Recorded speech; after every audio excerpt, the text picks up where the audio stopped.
இணைந்து ஜெபிப்போம். ஆண்டவரே, இயேசுவே, இஸ்ராயேலின் கடவுளே, உம்மை போற்றுகின்றேன். மாட்சியின் பேரொளியால் உலகை ஆள்பவரே, உம்மை ஆராதிக்கின்றேன். எல்லா காலங்களிலும் உள்ள அரசரே, உம்மை புகழ்கின்றேன். தலைமுறை தலைமுறையாக என்னை ஆள்பவரே, உமக்கு நன்றி கூறுகின்றேன். இவ்விடத்தில் அடியான் செய்யும் வேண்டுதலை கேட்டருள்வதற்காக இரவும் பகலும் உமது கண்கள் இதனை நோக்கி இருப்பனவாக என்று இன்றைய இறைவார்த்தையில் வாசிக்கின்றேன். தந்தையே, நீர் என் அறிவை விரிவாக்கும். நானும் உம் கட்டளைகள் காட்டும் வழியில் விரைந்து செல்வேன். என் வாழ்வில் ஒளியாக வருபவரே, நான் உமது கட்டளைகளை எல்லாம் நினைவில் கொண்டு அவற்றை நிறைவேற்றவும் உமக்கும் தந்தைக்கும் அர்ப்பணிக்கப்பட்டவனாய் இருக்கவும் கிருபை தாரும். என் கட்டளைகளை ஏற்று கடைபிடிப்பவர் என் மீது அன்பு கொண்டுள்ளார்.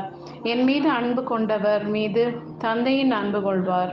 நானும் அவர் மீது அன்பு கொண்டு அவருக்கு என்னை வெளிப்படுத்துவேன் என்றவரே, உமது அன்பில் நிலைத்து வாழ, இதனால் உமது மகனாய் என்றும் வாழ வரம் தர வேண்டுமென்று இயேசுவின் பரிசுத்த நாமத்தில் ஜெபிக்கிறேன். ஆமென்.